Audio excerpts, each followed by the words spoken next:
Hello, welcome everyone. I'm very honored to have with us today the distinguished Marxist economist, Dr. Utsa Patnaik. So after receiving her doctorate in economics from Oxford, Dr. Patnaik joined the faculty of JNU, where she taught until her retirement. She is the author of more than 110 papers published as book chapters and journal articles, and she is the author of multiple books. These include Peasant Class Differentiation, A Study and Method, The Long Transition, and The Republic of Hunger and Other Essays. Dr. Patnaik is also co-author with Prabhat Patnaik of A Theory of Imperialism and Capitalism and Imperialism, Theory, History, and the Present.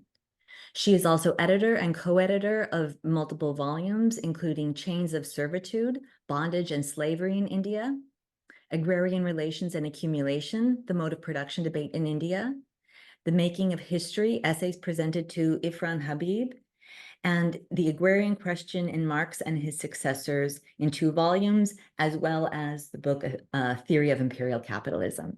So again, it is really an honor and a pleasure to have Dr. Patnaik with us today. So I've shared some questions with her in advance. And so I'd like to start out by asking that you've drawn certain parallels as well as pointed out differences in the way that imperialism functioned in the past and in the way it does in the present, particularly in relation to the peasantry and the agrarian question. So what do you see as the driving force of imperialism, and how does your theory differ from others' views? Do you want me to start answering that question, or you had told me earlier? Oh, I'm sorry. Yes, I'm sorry. I forgot to ask you. I had forgot to something ask you to personal first begin with. talk to me about, share with me your overview of your intellectual trajectory. Sorry, overview An of? overview first of your intellectual trajectory, which we had always asked all of Ah, our ah, speakers to give a sense of uh, your own biography. well, people might be a little curious as to how exactly I came to Marxism. Well, the answer really is that my father, who was an engineer by profession, was deeply interested in Marxism. And so I grew up in a book with all the Marxist classics, not only Marxist Capital, but Engels and Lenin and so on, but not Mao Zedong. So unlike a number of my contemporaries who will tell you that they were radicalized by the Vietnam War and they were generally in a university either in Britain or at Berkeley at that time, my trajectory was somewhat different. I would say I was radicalized by reading the literature which was already there in the house and reading it when I was a schoolgirl, actually, from the age of about 14 or 15 onwards, where obviously I did not understand very much of it. But growing up in Delhi, which had very stark contrasts of wealth and poverty, you had all these, people who were the construction workers and builders living in hovels right next to the enormous buildings that they were constructing. So, in the mind of any child of that age, there would be a question about why so much disparity, why the inequality and the poverty. And reading this literature, well, obviously, I didn't understand most of it, but I think I got the gist of the idea of exploitation. So that really, I think, is the answer. And also, since my father was in a transferable job, I changed by the age of 15. I'd been to like 6 schools in 4 different cities. So I really had no time to build any permanent friendships. We were always moving around, including 4 years in London. And like most children who are lonely, I read a lot. I was a real bookworm. So that's a brief kind of account of my my trajectory. Okay. So could Thank you you. just repeat the Oh, yes, first thank question? you. Thank you very much. I can get No, on to it. the first question, the beyond that is to just ask you if you could talk about your theorization of imperialism, and particularly in relation to the agrarian question, Yeah. what you see as the driving force of imperialism and how it has changed from the past into the present, and how your approach to this analysis differs from other views? Yes, that's a very broad question, of course. I've always felt that to understand imperialism in the past, as well as the neo-imperialism of today, we have to answer a very basic question. Why was it that a handful of maritime European nations embarked on violent external expansionism? And I don't think a satisfactory answer has been given to that.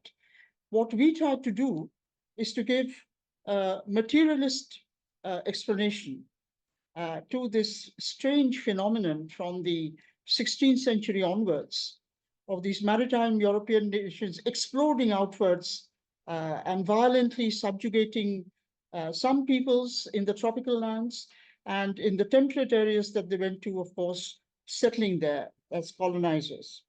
And the answer we gave is different from the answer that most other people gave, in that what we stressed is the extreme poverty of primary resources in Europe before its expansion. The extreme poverty of access to food, fuel, and raw materials compared to the richness of the resource endowments of the global South. Now, this is very different from the usual conception where people think of the global South as being poor and they think of the global North as being rich. But that is by no means the case. That was by no means the case then, and is still not the case now. In fact, I think we might say that the global South is poor because it is rich. It is poor because it is rich in resources, and therefore it invited the greed of and rapacity of the expanding European powers. Now, if we look at the whole question, and when I talk about, primary sector resources, it's not just land which grows crops. The land includes its timber resources, the water resources, what is under the ground by way of mineral resources. So if you look at the whole question of energy, even to this day, only 11% of the known fossil fuel reserves in the world are located within the territorial boundaries of the industrial northern countries, whereas their consumption of commercial energy is almost 40%. So that will give you a clue about the whole geopolitics of oil, about which a lot has been written. But people have not really paid any attention to the other aspect of northern poverty, and that relates to crop production. You see, before the industrial age, the source of energy for human beings, as well as for, you know, uh, for transport, for hauling goods, for hauling coal from mines and so on, all that came the from grain production. That is, grains double not only as human food grain but also as animal feed grain. And animals were the main source of, traction. There were no coal-fired locomotives until hardly about 200 years ago. Now, the cold-temperate north can produce only one crop a year, and even the food crop that it can produce, it was deficient in that. So in our book, A Theory of Imperialism, I made it a point to stress something that most Europeans do not know, that in the late medieval age, because there was this competition between people and animals for a single crop of food grains, which also doubled as feed grain. When you had successive harvest failures, happen sometimes, when harvest failed for 2 years or 3 years, then you even had rather rare but documented cases of community cannibalism. That is, the situation became so dire in terms of food security that whole communities decided that there was no option to their survival except to live off the dead. And this is chronicled, it is there in the chronicles, but it is not very widely known to the Europeans, and certainly I don't think to North Americans. So I would, to sum up, I would say that this external expansionism had to do with poverty of resources. Even in the case of the grain production, there was only a single crop. And of course, it is buttressed by the fact that there's an enormous range of crops which cannot ever be produced in cold temperate lands. It cannot be produced in Canada, the USA, Germany, Britain, Netherlands, and so on. And these are the tropical crops. And I also point out in the book, because I'm the person who mainly talks about the crop production aspect in our theory of imperialism, that even the crops that the cold temperate north can produce in the summer months, like now, like from April to October when the harvest comes in, those crops cannot be produced in winter. So if you want fresh cauliflowers and cabbages and roses in December or January, you have to import it. So from an analytical point of view, these crops become tropical crops. The tropical lands are the only place from which you can get it. So there was always a drive to acquire access to tropical biodiversity. But the problem was that there was no reciprocal demand on the part of the people living in the global south for northern products. So what you had was a trade deficit. All the West European countries ran trade deficits, particularly with respect to the Asian regions, which already had settled populations with highly articulated class structures, high levels of production, and so on. That is, they imported much more than they could export. And therefore, there was a continuous outflow of silver. As long as trade was just normal trade, I sell to you, you sell to me, that is normal trade. So the impetus for conquest, I mean, what is the impetus for conquest? After all, if you look at the colonies of conquest, as opposed to colonies of settlement, these colonies of conquest are all located in southern lands, in tropical or subtropical areas. The impetus for colonization was that thereby the Europeans could get these goods free. How could they get it free? In the case of the Caribbean colonies, they got it free as slave rent. That is, production was carried on, as you know, on the basis of people who were enslaved in West Africa and kidnapped and enslaved and then transported across the Atlantic. And they were paid the barest minimum for their subsistence. So the entire output of sugar, coffee, tobacco, raw cotton, etc., over and above their bare subsistence was completely free, and it was taken as slave rent. Now, in the Asian colonies, there was no slavery because the social structure was highly articulated and established already. But what the British did in its colonies, the largest of which was India, of course, but it had also colonies in West Africa, in Kenya, Tanzania, and in Southeast Asia, that is in present-day Malaysia. It taxed the population, and it got the goods again completely free by using a large part of the taxes to purchase the goods.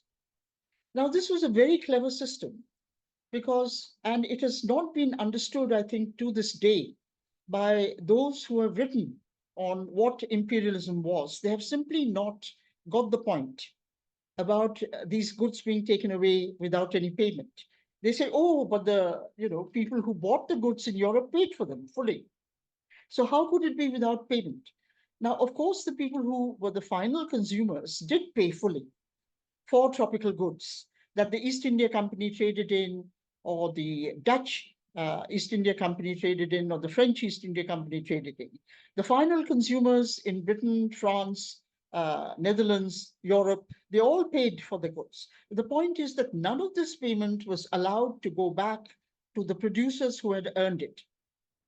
This payment was kept by the metropolis. And the producers who had earned the foreign exchange and the gold from their exports were simply fobbed off by being paid the local currency, which they had themselves contributed, had been made to contribute as taxes. So they were not actually paid. They believed they were being paid, Because if I'm a producer, in Bengal, selling to the East India Company, then I get a payment for what I sell, and I think it's exactly the same as my selling to a local indigenous trader, but it's not the same because my payment by the East India Company is coming out of my own money, which they have taken earlier as tax from me. So this really represents the drain of wealth. And the sums that were earned through this drain was really enormous. No estimate, no proper estimate has been made.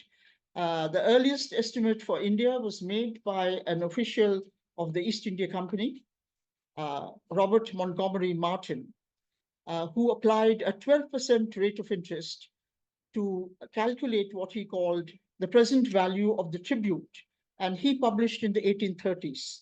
Now, I have followed his method, but applied a much lower rate of interest, a 5% rate of interest.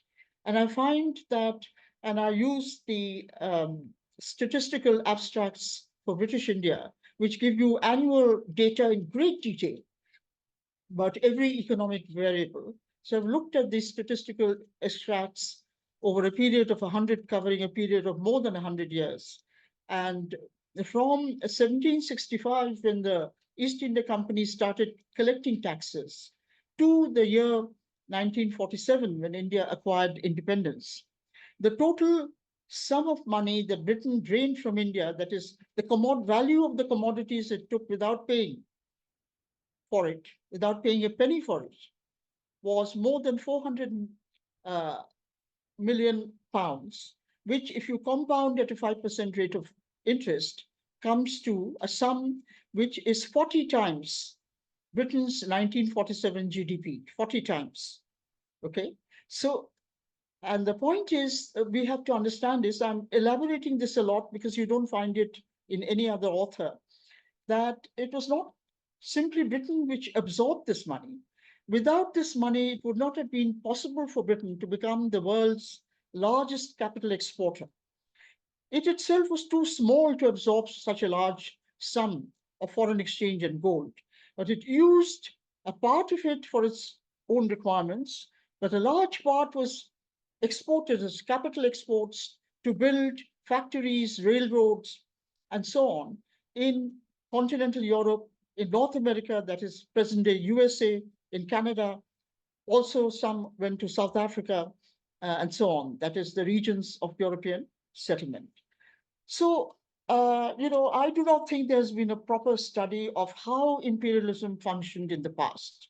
And economists and economic historians need to look at the budget that the Dutch operated in Java, that the French operated in Indochina. No work on this has been done at all.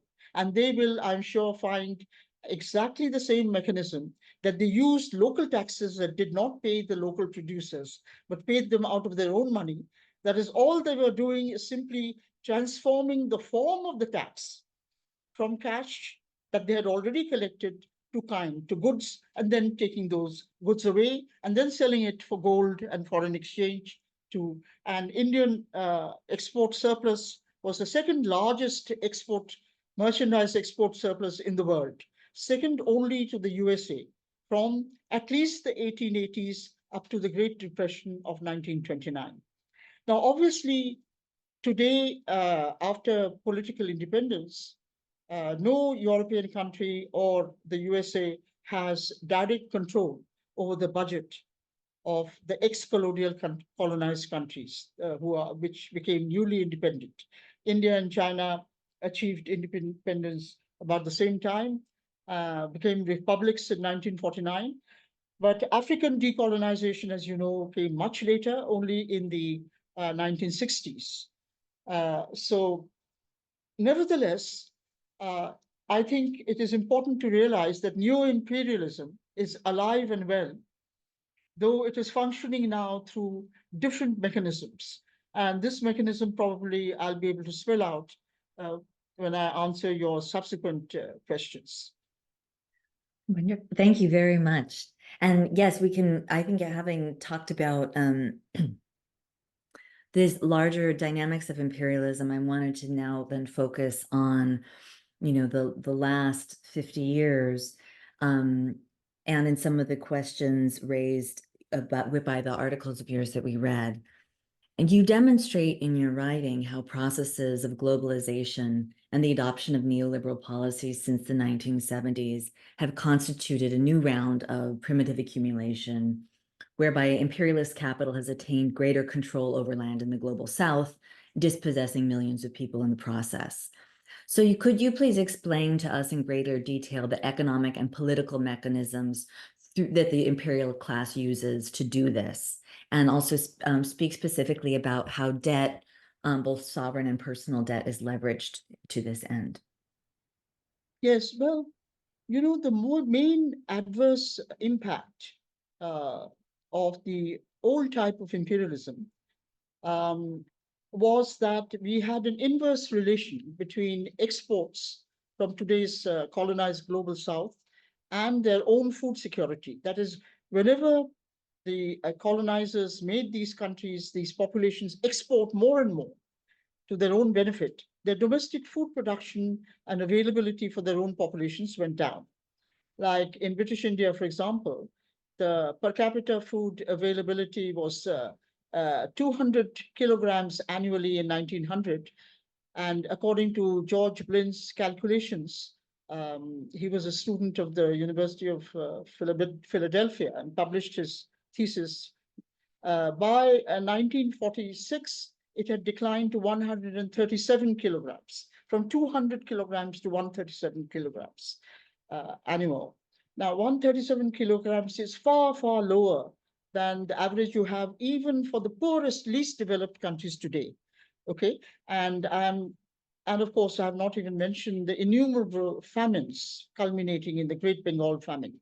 So the first thing to remember, and probably the last thing to remember also, is the very severe impact on food security. And with the new round of neoliberal policies, we find exactly the same thing happening all over again. We find the inverse relationship resurfacing. But before I get to that, uh, you know, uh, various countries had varying periods during which they tried to de-link their economies somewhat from global trade to cordon off and to protect their own producers, because complete exposure to colonial trade had led to such dire consequences for their own populations. In India, the period was quite long, from 1947, and really after Reconstruction, you can say from the early 1950s to right up to the late 1980s. So a 40-year period of following Nehruvian policies of dirigism, as they're called. That is, it was not socialism at all. That is a misnomer.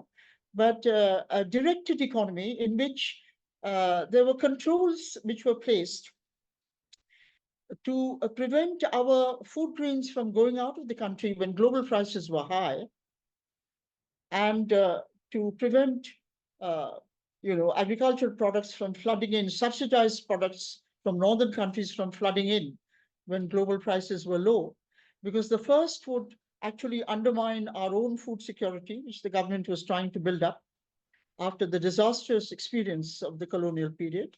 And the second, that allowing cheap grain to come in would undermine the incomes of our farmers. So there were quantitative restrictions, there were protective measures which had been put in place. There were also attempts to, extend credit to small scale, to the peasantry, to small producers generally, not only the peasants, but also artisans, small scale industry, and so on, at favorable interest rates from the organized banking system, so that they could escape the clutches of the private moneylenders who charged from the colonial period onwards something like 12% annual rate of interest. And on short-term loans, the rate of interest could vary between 3 to 5% per month, which would be 36 to 60% per annum, under which you could have a doubling of the principal that you borrowed in a matter of just 1 year, less than 2 years. And this used to pull peasants into a debt trap in colonial India. It led to the loss of their mortgaged assets, including land. led to a huge degree of increase in concentration of landholding. So in the post-independence period, we had about 40 years in which also to implement some degree of land reform, to assure security of tenure to the tenants, to allow the better off tenants to acquire land, not free, but on payment, which many of them did.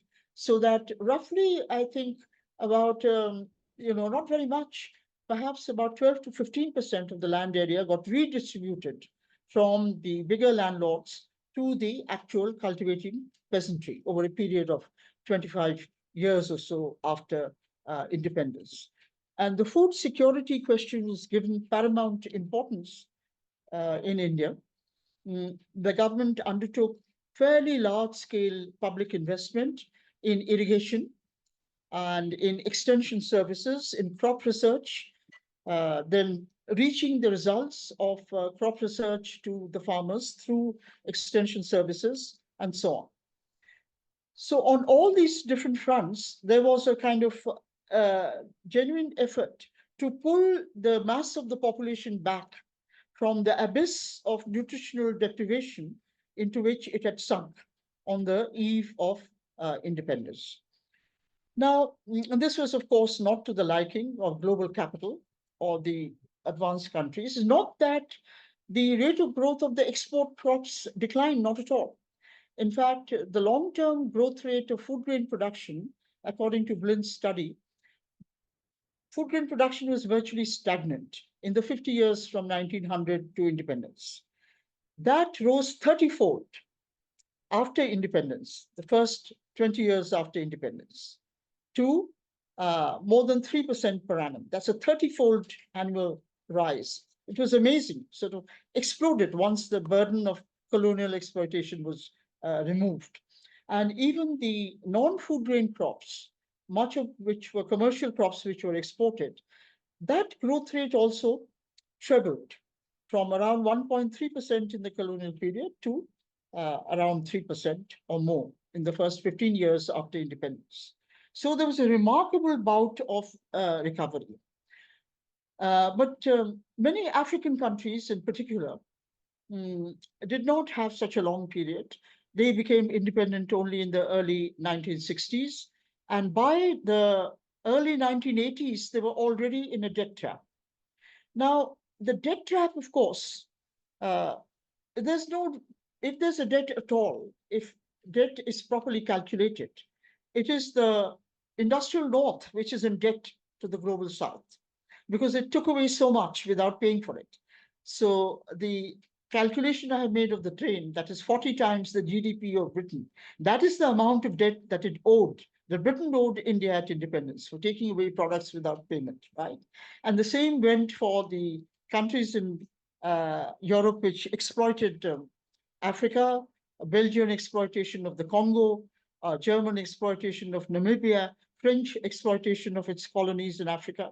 I mean, nobody has actually calculated the phenomenal amount of resources that they extracted, quite apart from the bodies, the human labor that they took away, that they kidnapped and took away from their communities. And if you did actually try and give a number to it, you would be as amazed at the amount of resource extraction. So debt, who's the debtor and who's the creditor?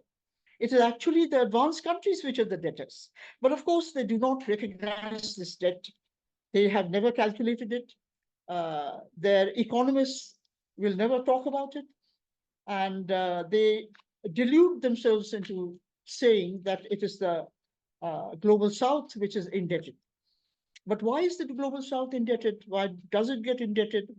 It gets indebted because one major, in my opinion, one major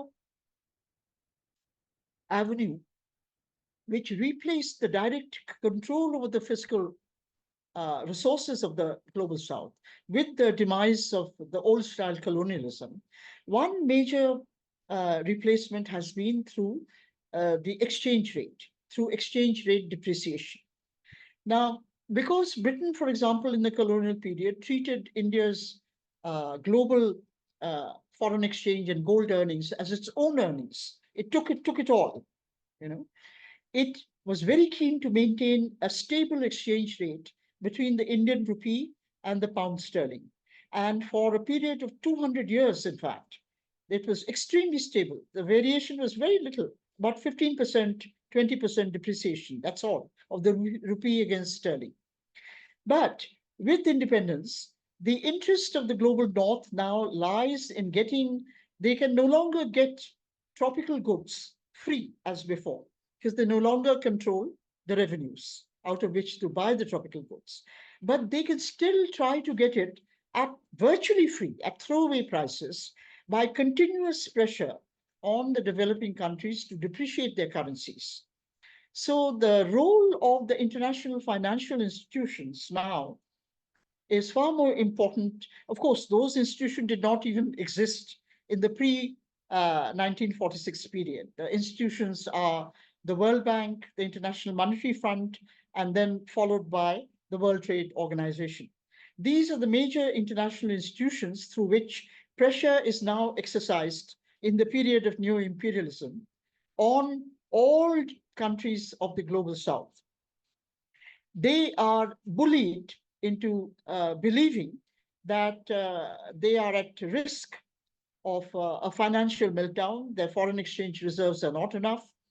And of course, in many cases, this becomes a reality because they are not paid for their exports anything except a pittance. Now, if you compare the stability of the rupee vis-a-vis the dollar when we became independent in 1947, you had to pay almost $5 to buy £1 sterling. And you had a dollar could be bought by Indians for 3 rupees because the rupee sterling exchange rate was fixed. So 3 rupees purchased $1. Today, we need 83 rupees to purchase $1. From 3 rupees in the 75 years after independence, it has gone to 83 rupees. So the purchasing power of the rupee has been pushed down to only 4% of what it was at independence, only 4%. And you find a similar picture for all developing countries of the global south vis-a-vis the global north. And this again is something which is not really talked about at all, even by economists from the global south. One of the major ways in which neo-imperialism operates now is through ideology. That is getting, it has always been the case. The British didn't rule, for example, a huge population in India on their own. They made sure that they had the propertied classes in India on their side. They made sure through the laws that they passed that the propertied classes had absolute control over the working classes and the peasantry. They introduced, the whole notion of contract, that you could imprison the peasants if they did not pay their debts in time. The government itself could imprison people if they did not pay their revenue in time, and so on. So in the post-independence period, also, the reason that the peasantry gets into debt, that is, you have private debt, is that they're not paid enough for their crops. And the reason that they're not paid enough is because in the modern era, whatever systems that had been put in place to protect the peasantry and small producers during the period of dirigism, of state-directed attempt to follow an autonomous path of development, all that was completely dismantled once neoliberal globalization kicked in. And the mechanism through which this is done, of course, is not merely economic. It is also ideological, because the people who are doing this dismantling and who have put in place policies which go against the interests of their own working classes are the independent governments themselves. So there are 2 ways in which the ideological onslaught operates. One is the fact that the educated elite of the developing countries are educated in northern universities, where they are continuously fed logically incorrect theories, including Ricardo's theory of comparative advantage. I have a critique of that elsewhere, which, if anybody is interested, I can talk about a little more, perhaps in the discussion, including the wrong idea that the global south is poor, unproductive, the global north is highly productive as far as the primary sector, as far as agriculture is concerned, which again is an incorrect idea. Then they are told that the interests of the global south lie in opening up to trade, to remove all the barriers they had put during the period of dirigism, to protect their own producers against the destabilizing effect of global trade. And this destabilizing effect includes the enormous price fluctuations that the peasantry had to face as long as they were unprotected. Because, global prices for primary products are notoriously volatile. They just go up and down. They can treble in a matter of 3 or 4. Take the price of anything. Take the price of a raw material like raw cotton, or things like tea or coffee or spices. Global prices can treble or quadruple over a period of 4 or 5 years. But then over the next 5 years, they can just crash to 1/3, 1/5, in some cases even 1/10 of their value. So that is what we mean by volatility. It go up and down.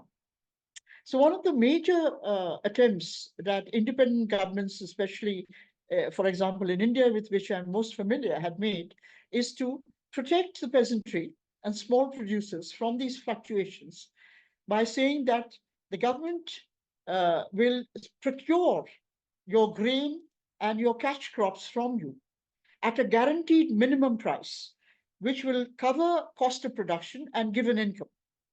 So that price, you are free to sell to the government any amount you want at that price. That is what is called a minimum support price for the peasantry. And why did they put that in place? Because earlier, this price volatility, particularly the experience of the Great Depression, had completely pauperized millions of people. They had lost their assets, lost their land, and so on. So to protect small producers who cannot face this kind of volatility from global price volatility, a very important plank of government action was to put in place this system of procurement at a minimum guaranteed price. Now, all this was completely dismantled in the neoliberal era. I'm most familiar with India, so I'll talk about India, but it happened much earlier in the case of African countries. It started with African countries from the early 1980s itself, because these debt conditional policies, what is debt conditionality? Debt conditionality is the IMF telling countries that, look, you have to, well, you're familiar with all this already. I don't have to spell it out in detail. Your problem is that you have a foreign exchange crisis, which actually India did not have when it started its own debt conditional policies. So you must actually practice austerity. The government must withdraw from spending so much. You must privatize. You must give up procurement at guaranteed prices. You must open up to global trade. So these are if you want to summarize and just it into just two main pillars that neoliberal policies are all about. It is basically fiscal contraction, that is reducing government expenditure, particularly in the social sectors and in the sectors which benefit small producers, not in sectors which benefit large-scale industry in any way. So fiscal contraction, and this has been under IMF insistence. It has actually been made into law in a large number of countries. India also passed so-called fiscal responsibility and budget management law in 2004, in which it has to restrict its fiscal deficit to only 3% of GDP. Okay, it cannot increase beyond that. And this is a sort of under the insistence of the international financial institutions. Now, if we read Charles Kindleberger's book, The World in Depression, 1929 to 1939, Kindleberger, which was published in the 1980s, when loan conditionality by the IMF had already started.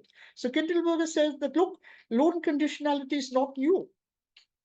You see, when Germany um, lost the war, the First World War, it needed enormous amounts of loans to pay reparations, and it borrowed internationally. Its creditors insisted that Germany should deflate its economy, follow austerity, cut wages. And that is precisely what the German Chancellor of the Weimar Republic, Brüning, did. He enforced wage cuts in a period when unemployment in Germany was already high. And the unions gave him the nickname the Hunger Chancellor. So Kindleberger says that, loan conditionality is not new. International creditors always insisted on austerity, and they insisted 100 years ago. Uh, by now, it is 100 years ago, not when Kindleberger was writing. And that is precisely what you find the IMF, World Bank, etc. doing. They're telling the global South, impose austerity. And of course, it is also not just the global South, but northern countries also. But the impact in the global South is far more, because the per capita income there is only 1/30th of the per capita income in the US, for example, even after you've done adjustment for purchasing power parity. So the impact of austerity is very severe on the global South. It is severe enough in the global North, but you can imagine what it would be in the global South. Now, the whole purpose of this is to recreate, in my view, exactly the same scenario as in the colonial period. You have to compress the purchasing power of the masses so that they do not demand more food grains from which they themselves produce. They have to cut back on their own food grain consumption so that land and resources can be diverted to producing the crops that are needed for filling supermarket shelves in the North, in the global North. Now, if you go to your own local supermarket, according to a northern progressive writer, Harriet Friedman, you will find that 75 to 80% of the products have either 100% import content from southern countries or a substantial import content. That is, these commodities that you buy every day, your groceries, your foodstuffs, you would find it impossible to buy if there was not trade with the global South on extremely favorable terms for the US and for the West European countries. And these favorable terms are guaranteed through loan conditionalities. On the one hand, compression of the demand of the populations, particularly of the peasantry and workers in the global South, and also through the IMF, World Bank, demanding exchange rate depreciation, saying that you have to increase your exports. The only way you can do it is to depreciate your currency. So I can show you United Nations documents where they are telling African countries that, you have to earn a certain minimum amount of foreign exchange. So even though unit dollar prices for your products are falling, you must export more. So they are urging these countries to, what economists would call, to operate and to be on a backward bending supply curve. In a normal supply curve, you sell more when the prices are rising, you sell less when prices fall. A backward bending supply curve is the opposite. You sell more even though prices are falling, because you are forced to earn that much foreign exchange. Okay. Now, the whole thing is very complex, and it has not been unraveled by the economists themselves, because they have been ideologically, as it were, converted into spokespersons for the global North. The most ardent neoliberal advocates of neoliberal policies in India today are people who have been educated in Harvard and Stanford and so on. And of course, one essential part of all this is also very careful positioning of the right kind of intellectuals by the IMF and World Bank in important cabinet positions in southern governments. In India, for example, the Commerce Ministry and the Finance Ministry are considered to be very vital cabinets, because that, the whole of economic policy, apart from the Prime Minister's own Economic Advisory Council, is operated by these cabinets. So you will see from the period of implementation of neoliberal policies is also one in which handpicked people who follow the policies that the global north wants, or who advocate those policies at a theoretical level, are positioned in these places of power in these particular ministries. Oh, and I started with this inverse relation. And let me tell you that since I've been studying the whole question of food grains availability very closely, owing to its importance in the colonial period. I was monitoring that when the neoliberal policy started. Now, before this started, in the 40 years from 1950 to early 1990s, India's food grains availability was slowly rose under the Nehruvian policies from the trough of 137 kilograms, which I had mentioned. It rose to 184 kilograms by the very early 1990s. It had still not recaptured the position that we had in the year 1900, when it was 200. We had still not recaptured, but it had reversed to a large extent the drastic fall in the 50 years before independence. Now, you look at the period from the early 1990s to 20 years later, there was a slide back to a very fast slide back, a fall in per capita grain availability per capita to the level that we had back in 1937, before the war. By 2004, we were back to that level. And why was that happening? Because more and more land and resources with trade openness was being diverted to produce the crops that the global north wanted to fill the supermarket shelves at the cost of declining food security for the populations of the global south. I'm taking too long Oh, no, to no, answer that's each one. well, But no, thank the you. issues are very wide-ranging and very complex. So Yes, no, and I really appreciate your comprehensive answers. I wanted to try to get to questions from the audience around in about 10 or 15 minutes. So I'll ask you one more question. If we have time, I'll ask you another one, but then we'll open up to Q&A. But I definitely wanted to ask you to speak about the role of labor movements and social movements in challenging the imperialist control of agriculture and the degradation of people's living and working conditions caused by export-oriented neoliberal development. So I'd love to hear you speak about these movements and also the most important challenges that these movements face. yeah, well, this is one of the heartening things about the developments over the last 20 years is that while on the one hand, neoliberalism has created havoc, particularly with respect to food security in the global south. And by the way, I also did a study from UN data of what was happening in Africa. And just in a single decade, there was like 18 to 20% fall in staple food availability per capita in Africa from the early 80s to the end of the 80s, when they started implementing loan conditional policies, opening up, and so on. And that is there in my book, The Republic of Hunger, which covers not only the Indian experience, but also the experience of sub-Saharan Africa during this early period. But one of the very heartening developments has been that just as there has been this disastrous implementation of austerity and declining food security and resulting in declining food security, there has also been resistance to it, which has come from the left movements and from non-government organizations, which have teamed up.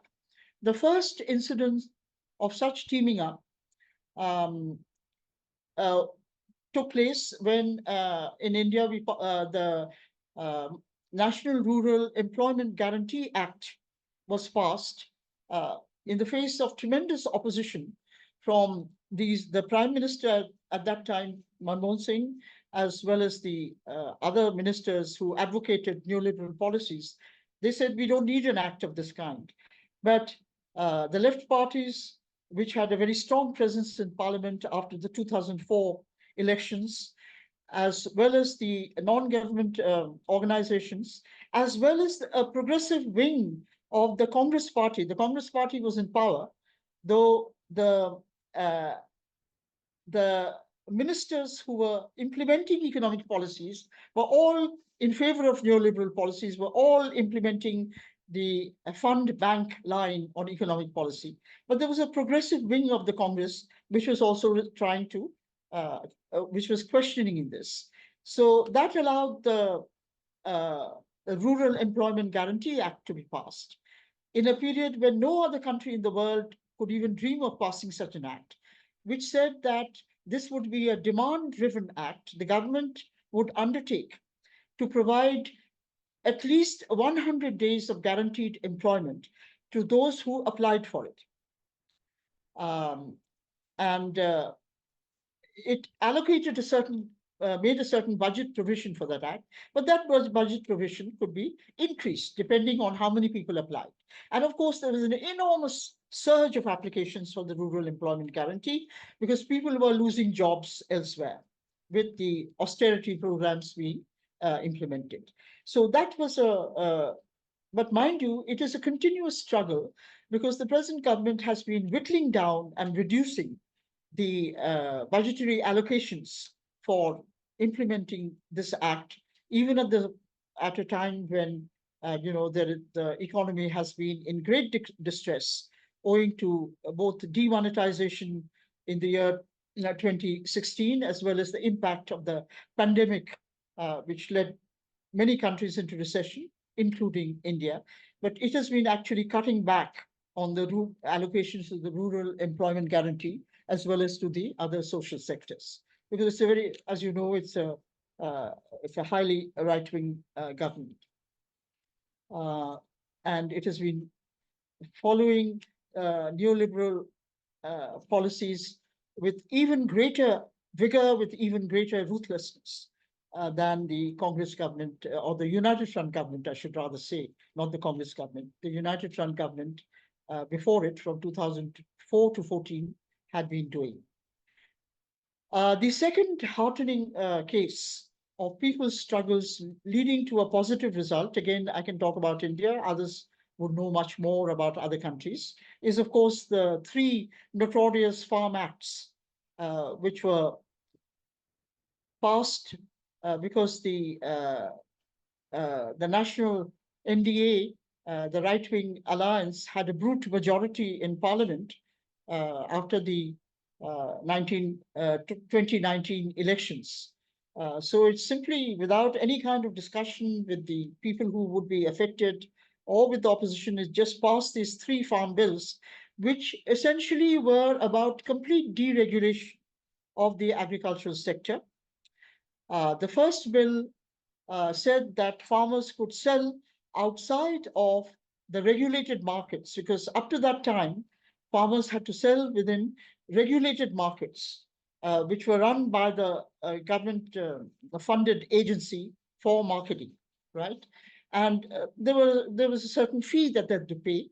Uh, so the regulatory function of the markets was whittled down by the first act. The second act really was about contract farming, that private individuals, corporations, both inside and outside India, could enter directly, bypassing the government organizations and not requiring any go ahead from them, directly enter into contracts with farmers.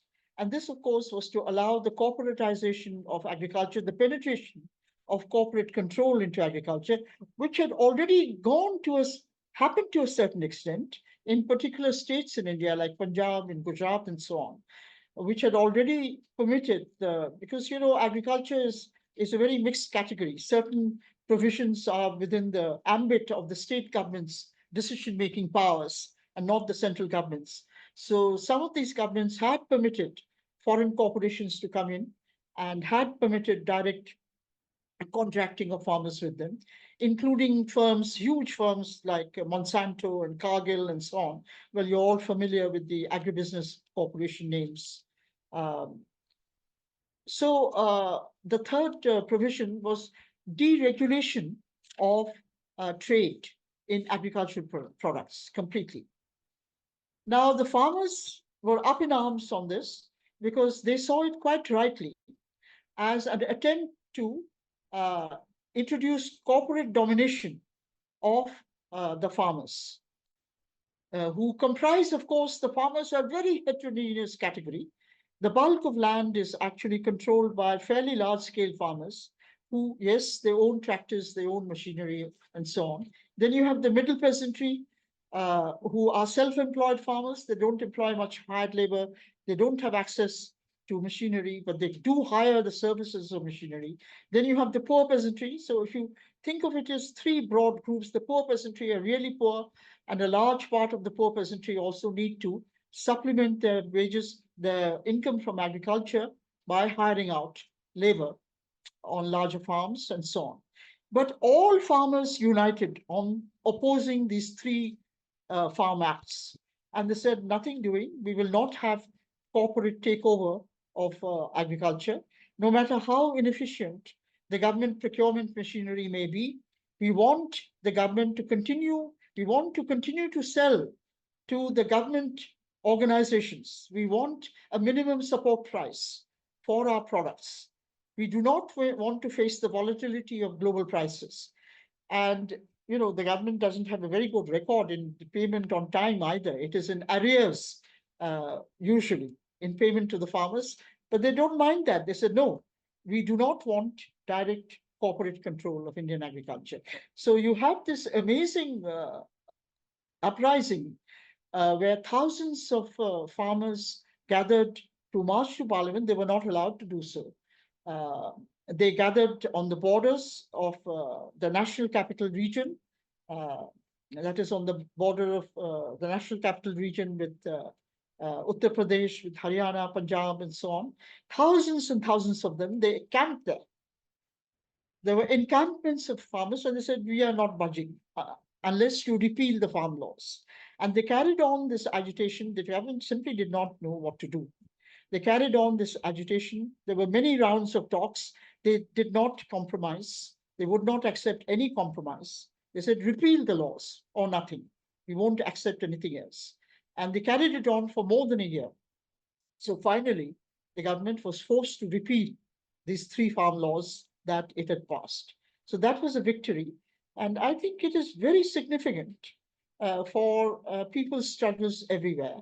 Because, unfortunately, the organized sector, the factories, the trade unions have not fared so well in opposing the strongly anti-labor laws that have also been passed during the same period of neoliberal globalization. In India also, we have several laws which are very adverse for factory workers, the organized labor.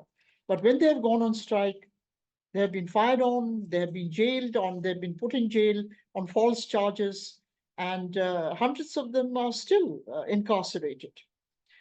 Not to speak of intellectuals who have spoken up for for the working classes in any way.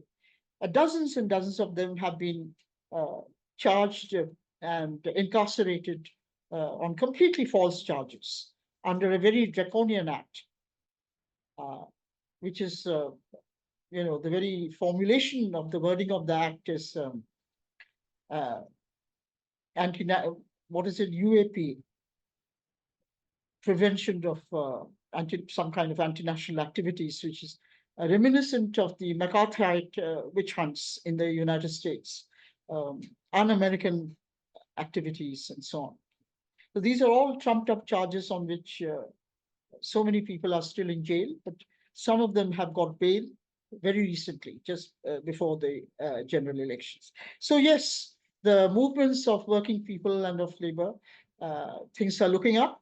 And the results of the last general elections were also good in a sense, even though the same cabinet is back in power, but with its wings clipped, you might say, because it did not get an absolute majority this time and is dependent for its survivals on regional parties, two parties in particular. So we are in a much more, the doom and the gloom of the previous 10 years have given way to a certain degree of optimism, I would say, on this front. Thank you very much. I have another question I'd like to ask you about Ukraine, but I think that it'd be good to open it up for questions. And then if there's time, I can ask my question about that. Because I know that there is probably a lot of interest also from the But participants.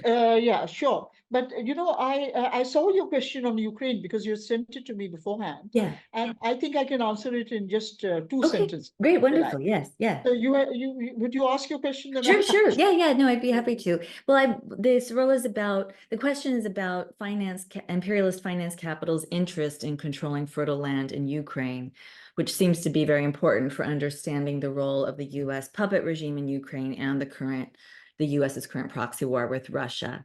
So I just like to ask you to comment, briefly on this example or on the role of war in class struggles over land more generally. Well, just two sentences, since we are already at 8:35.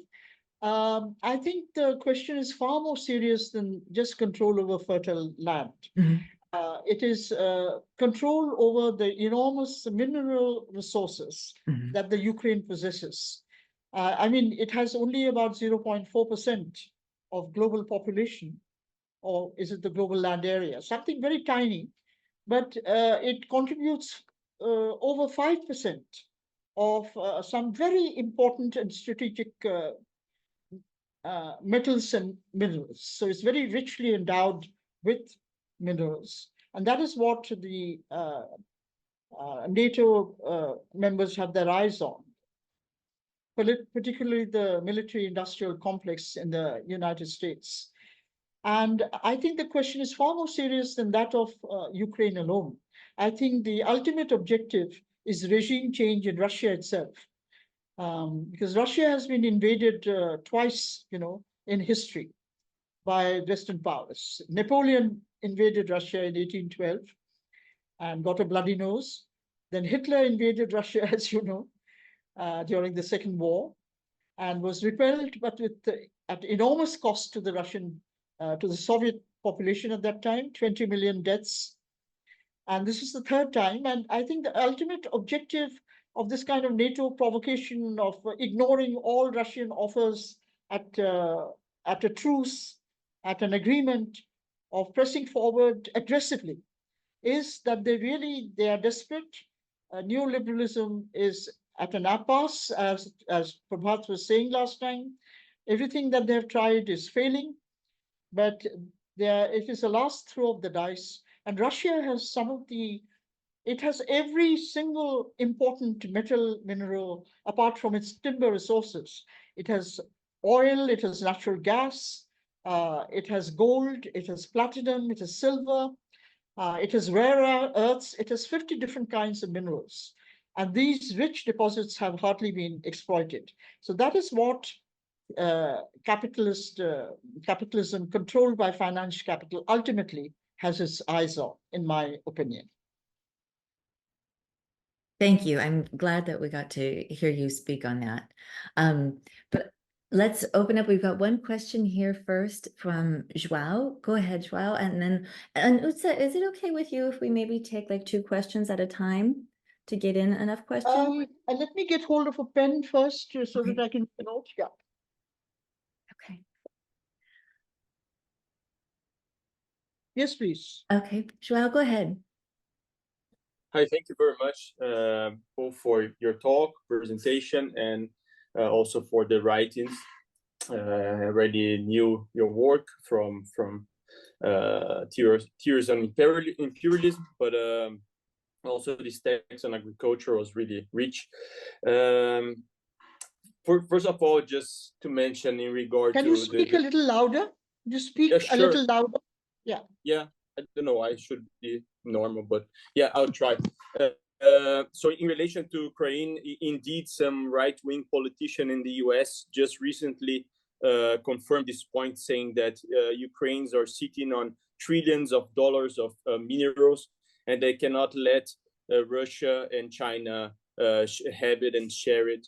So it should be the US and its allies. But that's just because of the point. This is not a question. But in relation to India, I would like to hear from you maybe the process in which the TRIPS agreement was pushed through by the United States, in which in the end was Brazil and India. They were standing firm together, trying to avoid trips that for intellectual property.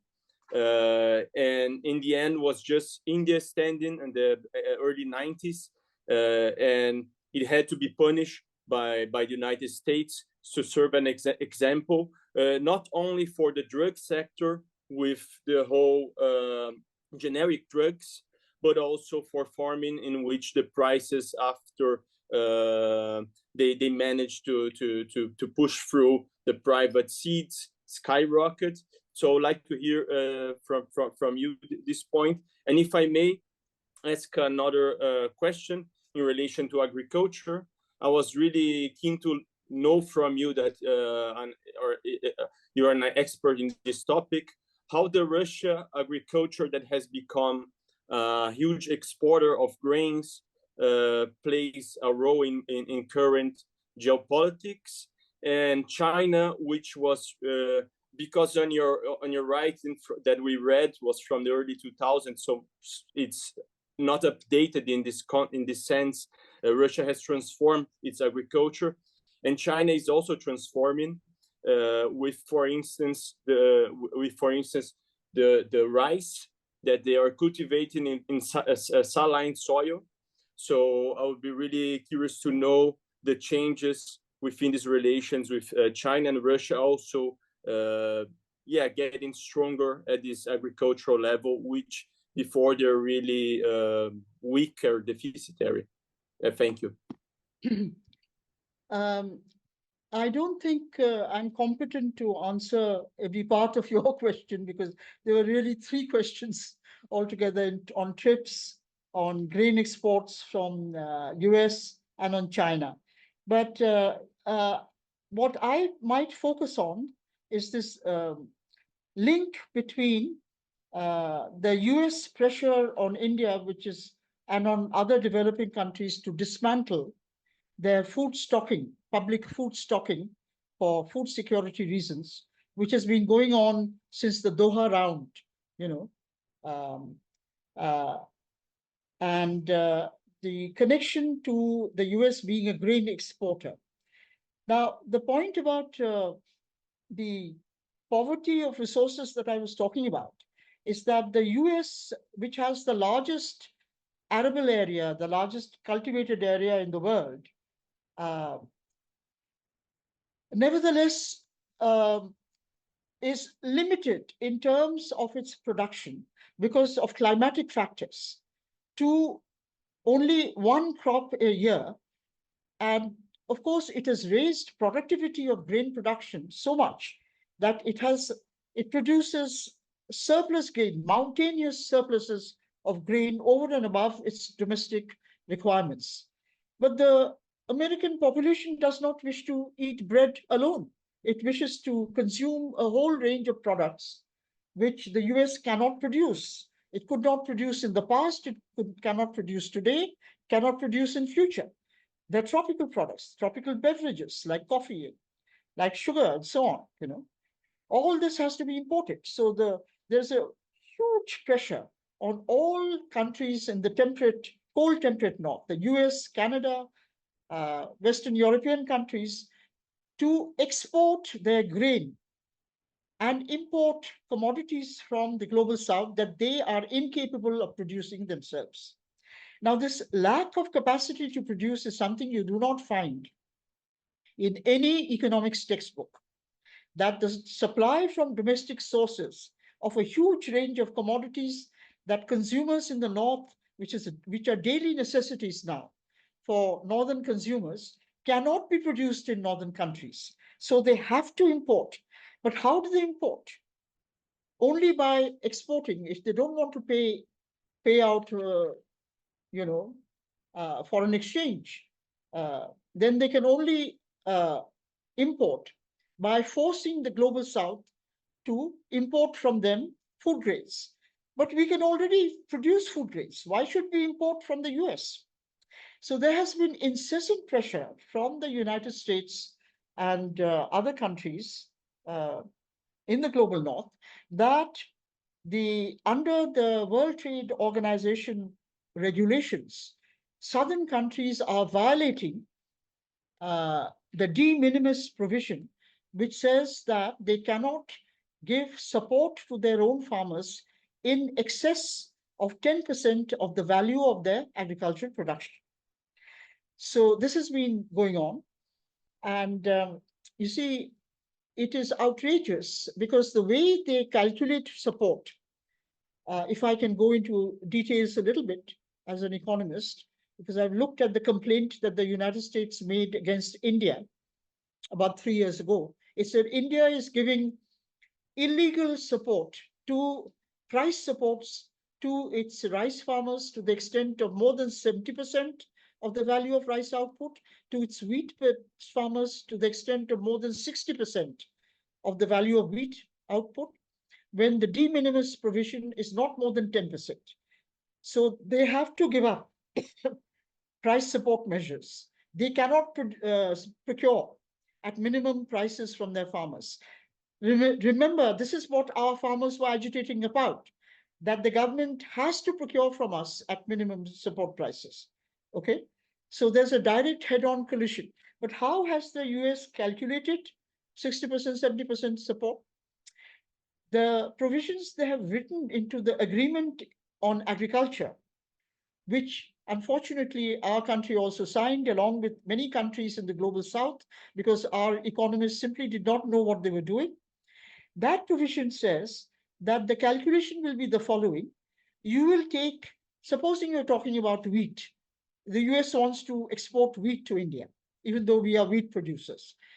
We will take the global international price of wheat in dollar terms, which prevailed, the average price during 1986 to 88. That is the reference period. Now, how far back is 1986 to 88? That is, middle year is 1987. Compared to now, it's almost 40 years ago. It's more than 35 years ago. So that is the price that is taken. The dollar price there was, I don't know, for some $23 per quintal or something like that. And, it can't be per quintal. Whatever it was, that is then converted to rupees at the exchange rate prevailing at that time. Now, at that time, 12.5 rupees bought $1. So when you value that $23 at that exchange rate, you get something like, 320 rupees as the value. Now, the US is saying that you cannot pay Indian farmers today, more than 35 years later, a price which is more than 320 rupees per quintal. A quintal is 100 kilos. So that would be 3 rupees per kilo. And 3 rupees would be, it would be like 4 cents. That you can't pay Indian farmers more than 4 cents for a kilogram of wheat as their support, while the cost of production in that period has risen 20-fold. Who has written this law? Who has written this regulation into the agreement on agriculture? Well, of course, the northern countries. No representative from the global south was present when this regulation was put in place. And it is a ridiculous regulation. But that is how the global south is being pressurized, by saying that you have to give up procuring at a minimum support price from your farmers. And why is this being done? Because the US has to export, its mountains of surplus food grains, which the American population does not wish to consume because it's already at a saturation point as far as direct consumption of grain is concerned. It is also already at a saturation point as far as indirect consumption of grain as animal feed grain is concerned. The US feeds grain to animals to produce animal products like milk, eggs, poultry, beef, and so on. The amount of feed grain it feeds compared to per capita, compared to feed grains in India, is about 60 times, about 60 times. And the per capita animal food consumption in the US is roughly about 40 times higher than in India. Okay, so the US population is already saturated. So is the West European population. As far as direct consumption of grain as bread, as far as indirect consumption as milk and poultry and eggs and animal products, beef, etc., is concerned, how much more grain can it consume? So the US has to export like at least 1/3 to 2/5 of its grain export, and that is why it is pressurizing the global South to give up implementing its own food security measures. It says, import from us. You don't need to stock food grains. And it did successfully pressurize dozens of developing countries all through the 1990s, countries ranging from Philippines to Botswana. Does not leave even a tiny country like Botswana alone. They're always sitting on their heads saying, give up your food stocking, give up your support to your farmers. They did give up. And as a result, what happened during the global food price spike of 2008 is that suddenly food prices, because they became import dependent on the US and West Europe for food, suddenly food prices in these countries shot up. They doubled, they tripled in a matter of months, and you had food drives in 37 countries. Okay, so I don't know whether it answers your question, but basically it's linking the surplus production of grain in the north to the way that the WTO is being used to pressurize the global south to stop protecting its own farmers and to stop ensuring a minimum income for their own farmers. And by the way, in India, we have had something which probably is unprecedented, at least we don't have a record of it from colonial times. That is, between the time that protection was being removed in India and 2017, about 350,000 farmers have committed suicide because of debt. And they have run into debt because of the volatility of global prices, the sudden falls in prices to which they have been exposed in this era of neoliberal globalization. And that's not a small figure. And it is only after 2 decades of farmer suicides that you have this militant growth of the farmer movements. And about time, I was wondering what's wrong with our farmers, why are they simply destroying themselves and not resisting? Well, they have shown that they can resist and resist successfully. China, I don't want to get into because I don't think I have enough information at the moment. Okay. Thank you very much. We'll ask maybe Colin and then Catherine. Colin, you go ahead. Hey, thank you so much for your talk. I really enjoyed it. And one thing that's so good about it is like any good materialist analysis, like I felt like I didn't just walk away with an understanding of a specific issue, but with a principle that I can use for understanding other things. And this like looking very closely at the kind of physical limitations of crop production in one region of the world as kind of like a baseline. So I thought that was really interesting. But my main question has to do with where like industrialization and development or underdevelopment in the sense that Walter Rodney talks about plays into this. So like because in some cases like raw food materials are being taken from countries and then processed in other places, and so that the different location of the of where industries are located plays a role here.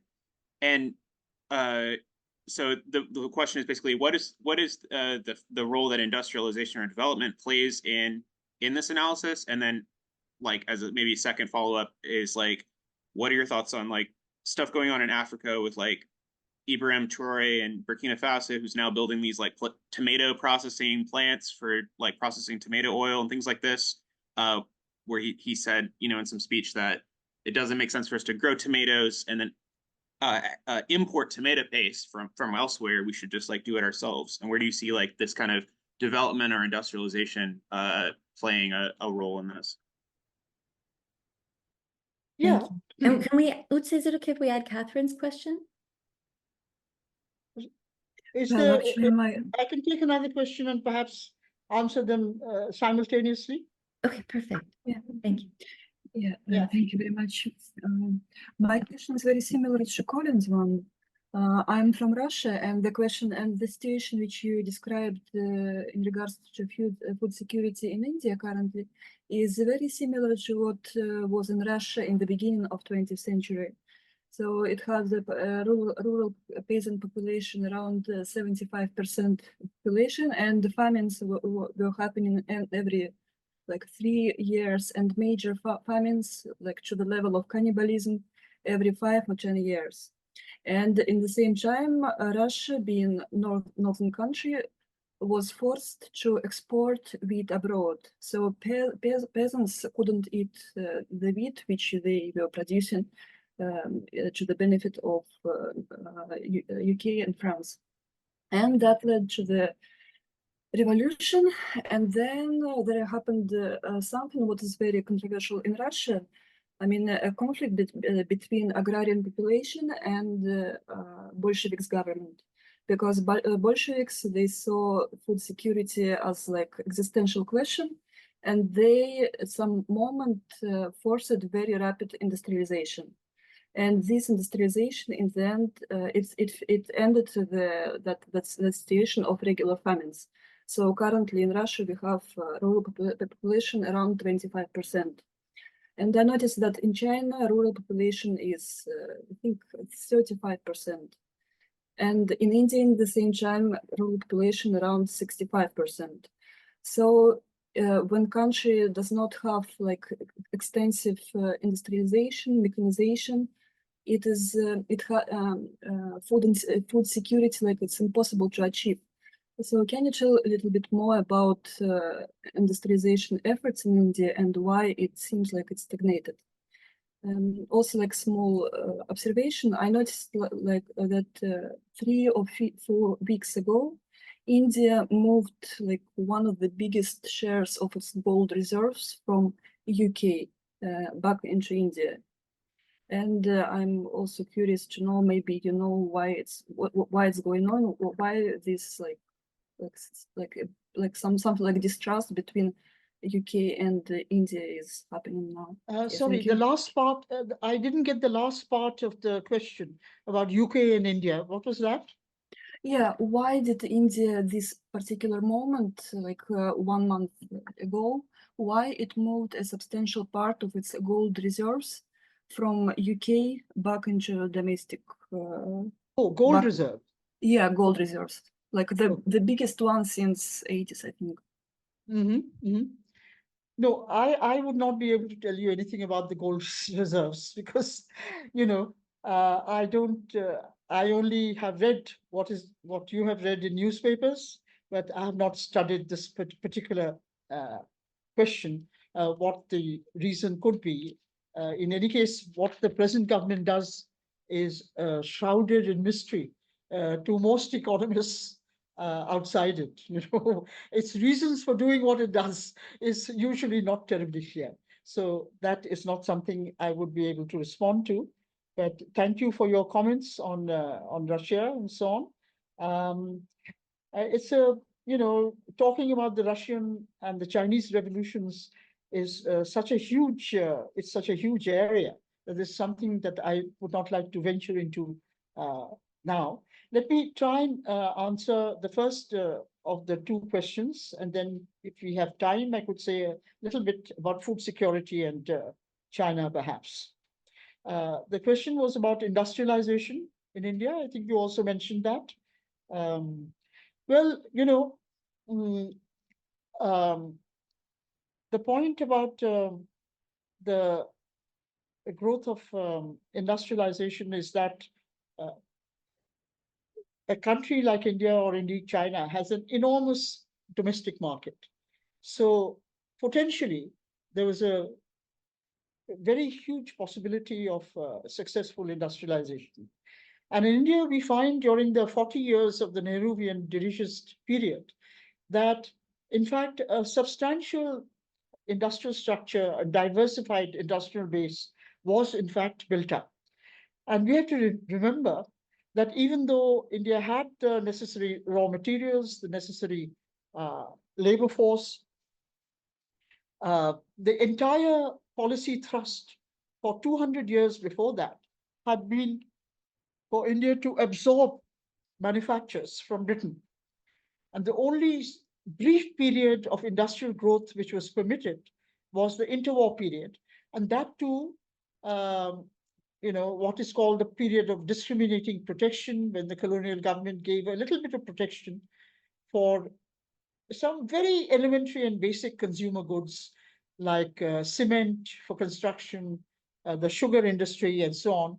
Very somewhat inconsequential goods, and to some extent steel production by the Tatars, because it wanted a source of weaponry, of weapons production east of the Suez, in case the Suez Canal was occupied and was cut, the West was cut off from the Suez Canal. It wanted some manufacturing capacity of weapons in India, but very, very minor degree of industrial growth.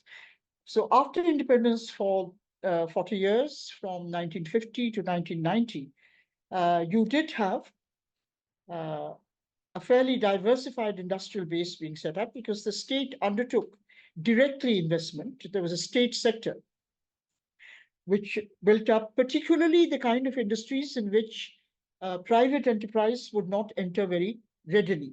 For example, locomotive manufacture, iron and steel production,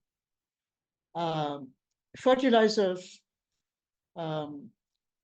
then infrastructure investment on a very large scale, that is irrigation investment, dams, for example. Of course, that also led to displacement and certain displacement problems for the people who were the area that the dams covered were displaced, were not very happy about it and did not get sufficiently adequate compensation.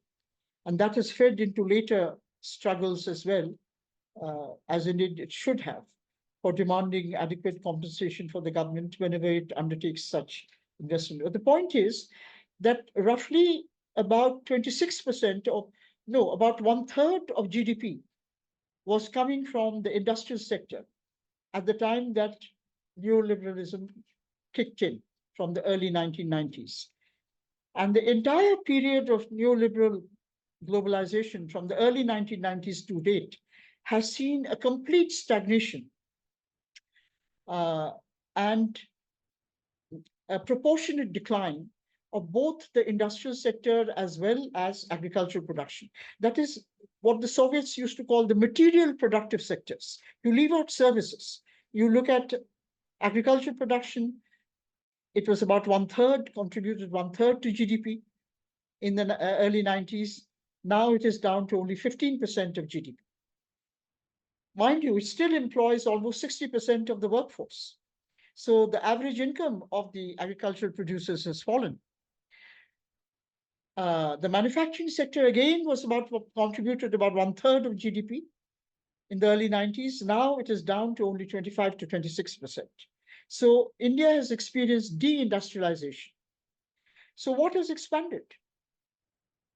The one thing that has expanded very fast is services.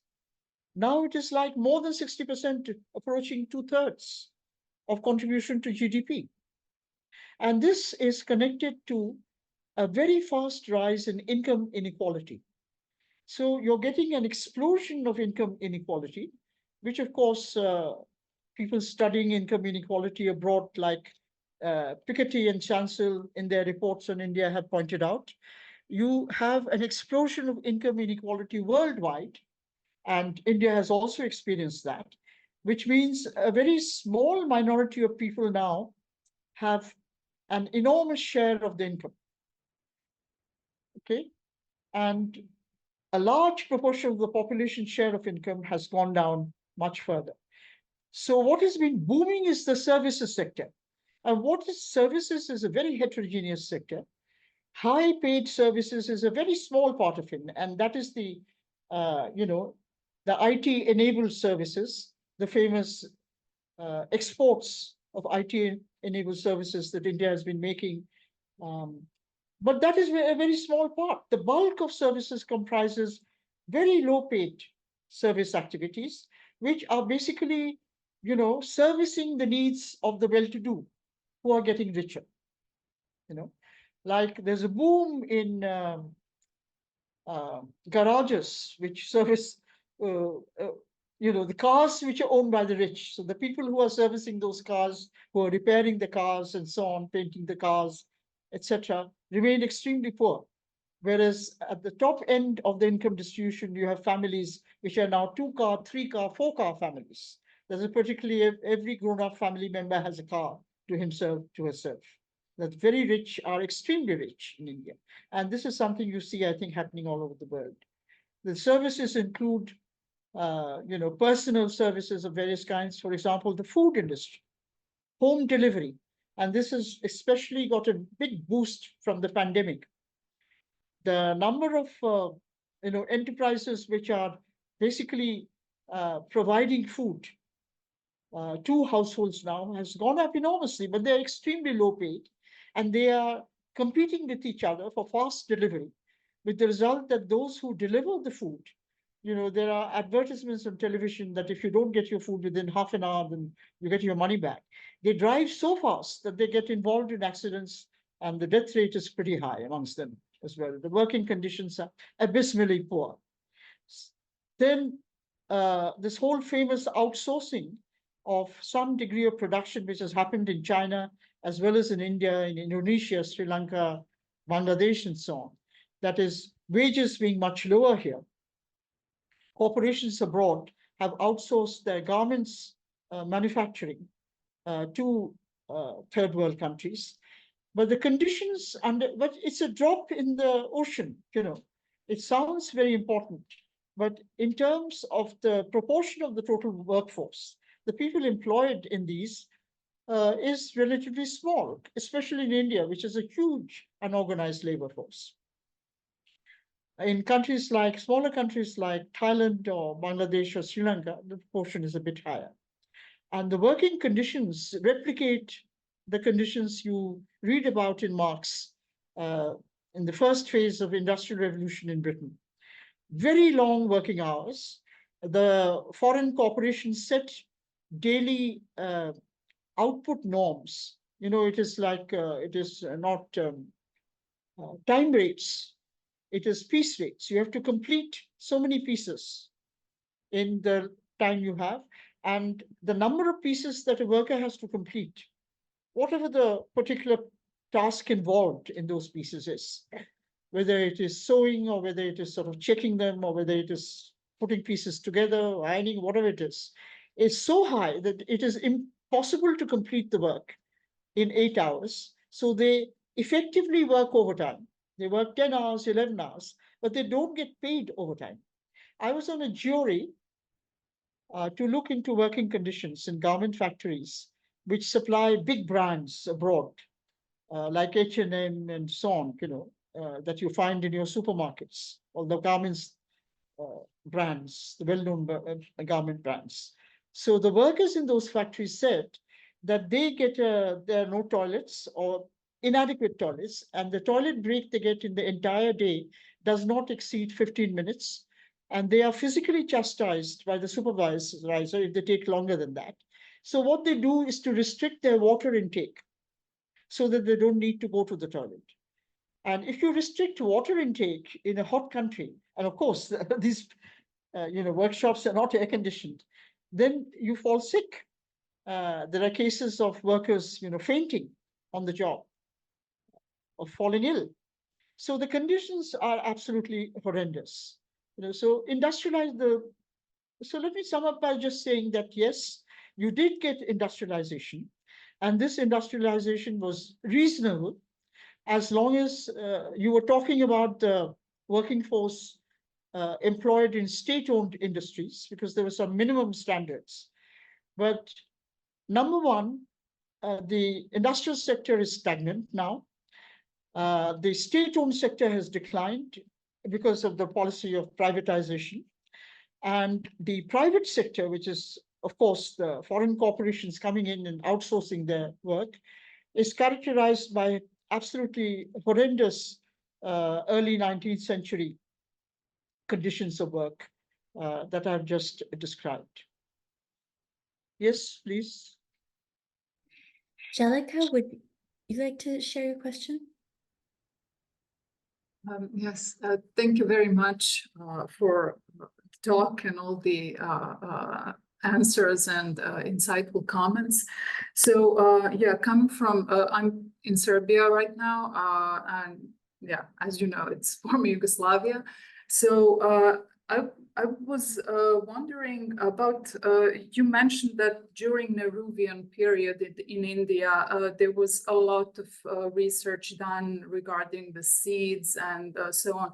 So I was curious to know how it was done, whether you had agricultural institutes as we had them here, and you know, what happened with them if they existed, or what was like the institutional support, or what were the mechanisms behind that? I mean, we are very small country, so we are still maintaining our food sovereignty, although those institutes are under so much attacks. And we are always, you know, facing pressure from the GMO lobbyists. It's forbidden at the moment, but you can, you know, find it in the market.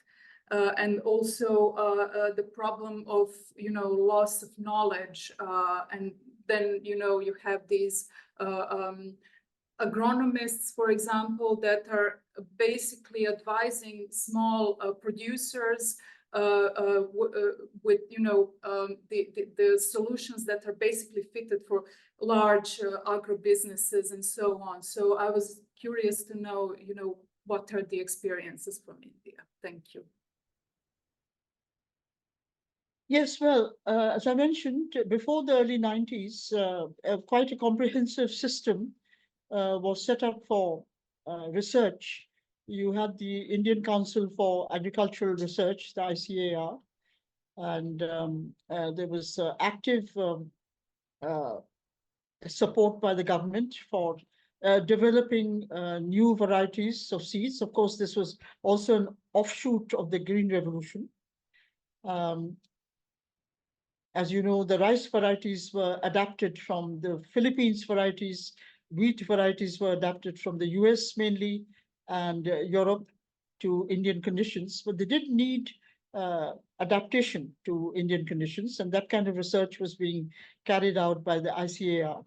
And then there was a network of extension services at the level of the local administration. You know, you have these administrative divisions within each state into districts. Then within each district, you could have up to a dozen tehsils, and you have this within the tehsils, you have the blocks. So you have the block development officers. You have a whole administrative hierarchy going from the central government right down to the level of the village.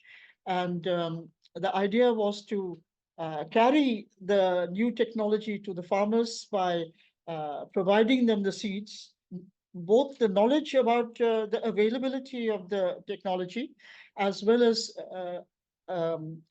allowing them to access this technology. And of course, the credit system played a very important part in this. The attempt to replace private credit, which was very high cost for the farmers, the peasantry generally, and even for small-scale industries, to replace the high-cost private credit by institutional bank credit. And for this purpose, there was a priority sector which was designated for giving credit, and the whole of agriculture, without distinction about large farmers, small farmers, the whole of agriculture, as well as small-scale industry, was designated as a priority sector for lending. That is, loans were to be given by banks to them at a lower rate of interest on more favorable terms than to other enterprises. So the credit thing was important. The actual agricultural research done by the state funded research institutions, and these institutions were both at the central level, at the provincial level, the state government levels, and so on. So there was an entire hierarchy of structures which was built essentially to provide support to the peasantry. Now, one way of doing away with this is simply to let the funds dry up. For example, a particular organization called NABARD was set up, especially to look at credit for agriculture, which had an assured line of credit from the Reserve Bank of India. Now, this assured line of credit was done away with, even at the state levels and so on. You had so-called financial liberalization, financial sector reforms. The whole definition of priority sector was changed in such a manner that effectively the small-scale people, the peasants, for whom low-cost credit was meant, was simply pushed out, and it was broadened now to include really people who are not small at all. So the large-scale enterprises came in. There was a sort of people, they said that, well, we have not done away with priority sector. But the point is that the whole definition of who qualified to be priority sector was changed in such a manner that the peasantry no longer got the credit. And they had to again go back to the private money lenders. At the same time, you had trade liberalization. That is, the economy was being opened up under the agreement on agriculture. In fact, I must mention also, I don't know to what extent this experience is replicated in other developing countries, that the agreement on agriculture specified a certain time frame for doing away with quantitative restrictions on trade, for lowering tariffs and so on. And the actual period over which the economy was trade liberalized and all this was done away with, quantitative restrictions done away with, tariffs were lowered, was much shorter than the time frame specified by the WTO, because when India and other countries signed the WTO, they were told that, look, it will be to your benefit because you don't have to negotiate with individual countries now. It will be, groups of countries, or it will take place within a broader framework. But that is not what the United States and the Group of Seven, that was not their definition of how the WTO would function. Because from the moment that the agreement on agriculture was signed, right from 1997, just 2 years after the signing, the US and Western European countries started putting pressure on India, saying that you do not have a debt problem. You have to open up your economy faster than you need to do under the agreement on agriculture. You must open up faster. So there was incessant pressure on the government at that time. Do away with quantitative restrictions. Reduce your tariffs. And that is what happened from 1997 onwards. And the tariff reduction was much faster. So then immediately our producers were exposed to global price volatility, because there were no longer tariffs which were protecting them. There were no longer quantitative restrictions protecting them, which said that, as they had been protected for the best part of more than 40 years. In fact, they were not even used to it anymore, to face this kind of global price volatility. And that is when the suicide started. You see, the first suicides start from 1997. Debt, I'm not saying farmer suicides in general, because every population has a certain burden of suicides, but debt-induced farmer suicides start from the time that trade gets liberalized. For example, the trade in raw cotton got liberalized from the early 1990s. Global prices were then high. Farmers were told you could export without limit, raw cotton without limit. Earlier, there were restrictions. They could not export without limit unless the local power looms and the handlooms requirement of raw cotton had been supplied. They could not export. But these restrictions were removed and they started exporting. Then from the mid-1990s, cotton prices started crashing. And when they started crashing, the loans that people had taken to expand raw cotton production, they could no longer repay. They thought that maybe this year the price has fallen, but next year it'll improve. The next year it fell further. Third year it fell further. The fourth year it fell further. And they had no protection at all. So that is when the farmer suicide started. And on a very large scale, every year about 16,000 to 18,000 farmers committing suicide. And these are the statistics we have from the National Crime Records Bureau. Because committing suicide is a crime. So the National Crime Records Bureau, which already existed, was collecting these data on suicides. And of course, there were individuals who went around documenting this and publicizing it in their newspaper articles, in their journal articles. I was asked by the National Human Rights Commission, we have a National Human Rights Commission, to prepare a report in 2008 on the causes of farmer suicides. So I prepared the report. It was a pretty long report detailing the economic causes, and I submitted the report. Of course, I was told it cannot be made public. For what reason, I do not know. So that report is moldering on the shelves of the National Human Rights Commission. Absolutely nothing was done about it.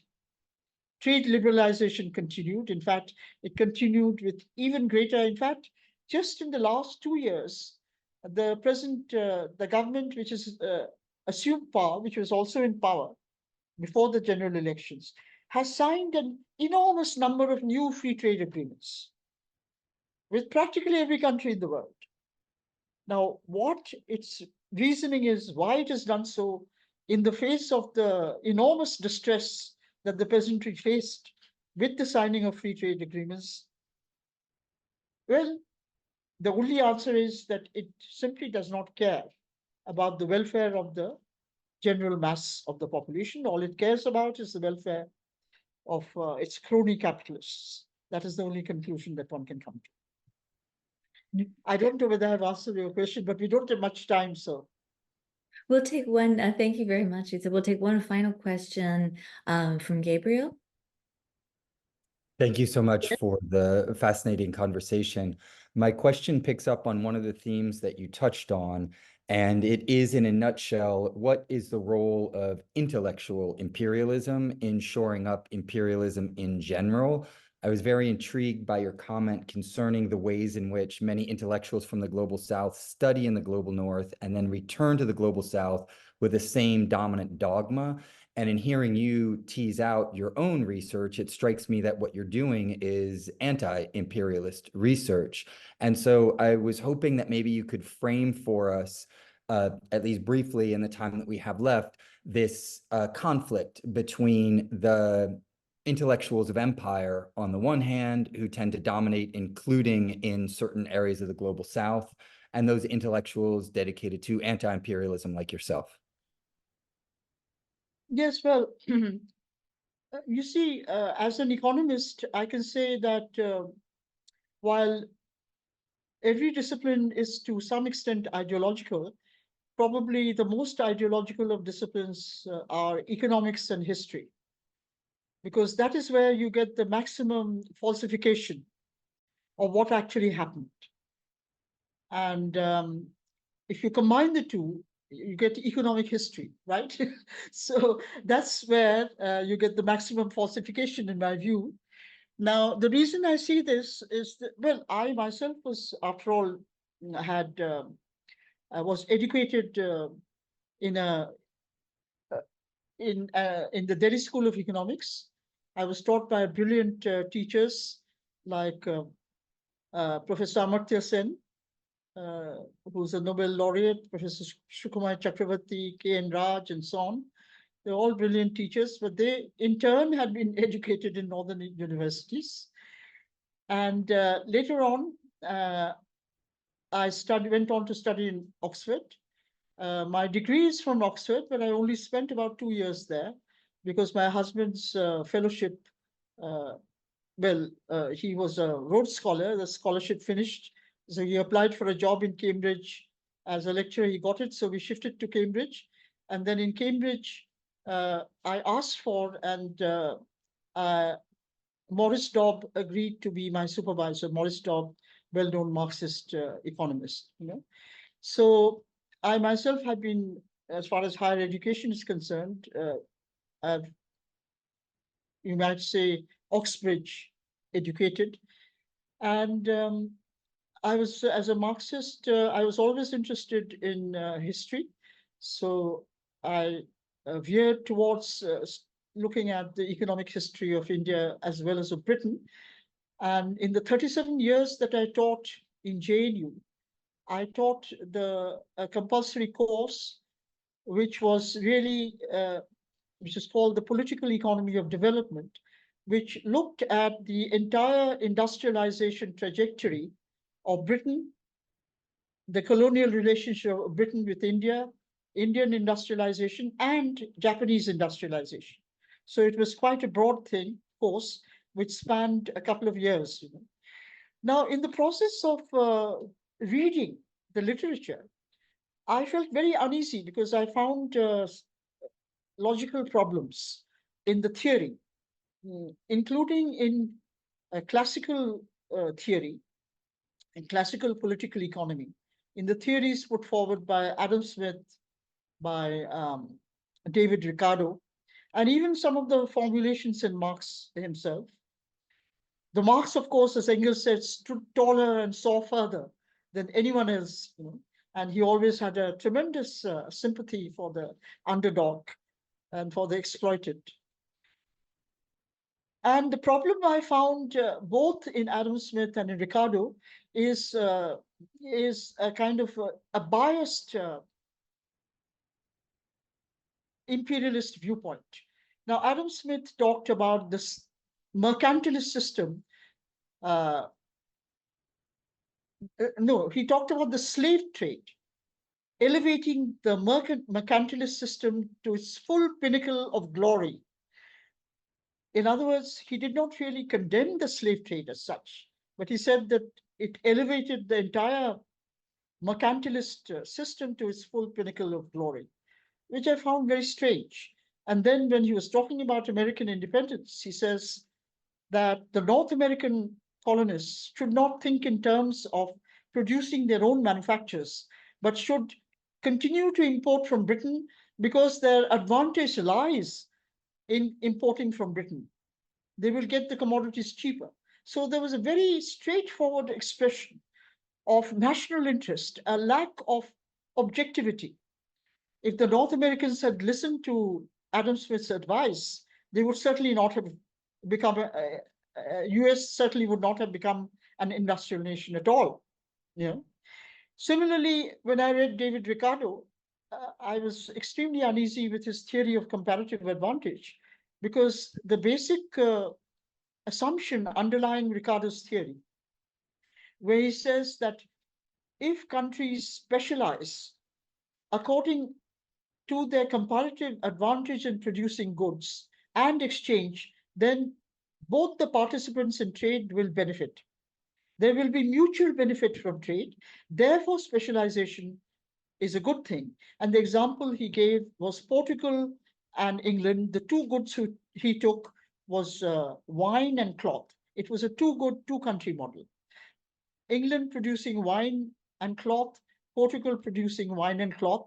And he said, even if the absolute cost of production of both wine and cloth is lower in Portugal than in England, provided the relative cost of production of one commodity is lower in Portugal, in which in the Portugal case it was wine, it was be to Portugal's benefit to specialize in wine and import its cloth from England, which should specialize in cloth. Now, the entire problem was that England could not produce grape wine on a commercial basis. It's too cold to produce grapes at all. It could not produce grape wine. And if it could not produce grapes, it could not produce any tropical commodity at all. It could not produce raw cotton. It could not produce sugarcane. It could not produce tobacco, and so on. So there was an enormous range of goods in which You could not define cost of production. What is the cost of production of sugarcane in Germany? What is the cost of production of raw cotton in Canada? What's the cost of production of coffee in the United States? It does not exist. Strictly speaking, there's a tiny production of coffee in the US in some niche area, but you get the point.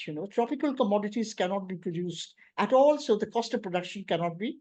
So Ricardo was making an assumption that all countries can produce all goods, which was factually untrue. His entire theory is highly ideological because it is saying there is necessarily mutual benefit from trade, including from colonial trade. He makes no exception in the case of colonial trade. But there is no mutual benefit because the trade that UK had with India or other colonies was one-sided.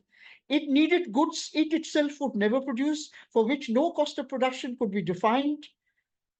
Leave alone absolute cost of production, you could not define relative cost of production. So the theory contained a fallacy, which the logicians called the converse fallacy of accident. You make a very special assumption, which is not generally true. Both countries produce both goods. It's not true. Britain could not produce grapevine. Leave alone grapevine, it can't produce a whole lot of other commodities. But then I found that, and you reach a conclusion, and then that conclusion is improperly said to hold, even when the assumption, in cases where the assumption is not satisfied. In the case of European and later US trade with the global South, that assumption is not satisfied. What you have is a one-sided demand. That is what our entire resource-based theory of imperialism is really based on. But the interesting thing is that if I read another Nobel laureate from the global north, Paul Samuelson, I'm sure even the non-economists have heard of Paul Samuelson. His textbook is a required reading for all economic students in northern universities. Samuelson discusses Ricardo's theory of comparative advantage, specifically Ricardo's theory, but he alters the example. In the diagram he gives, as well as in the text, instead of wine production in England, he puts food. The two commodities become cloth and food, not cloth and wine. Why did he do that? But he does it without any explanation. He is not leveling with, he's not being honest with the American student, leave alone with the student from the third world. If you are presumptuous enough, by you, I don't mean you. I mean, if a person is presumptuous enough to alter David Ricardo's example, at least he should have the honesty to say why he's altering the example. He doesn't do that. He quietly changes that example because he knows there's a problem with the theory. But he's glossing over the problem. He is projecting an incorrect theory because of the ideological role of the theory. In the year 2005, I was invited to a high-level conference in Berlin, where there were a whole lot of United Nations officials. There were agriculture ministers from a lot of countries. I think I was invited as the token leftist. At that time, the Green Party was in the government in Germany, and it was specifically about food security, global trade and food security, that particular conference.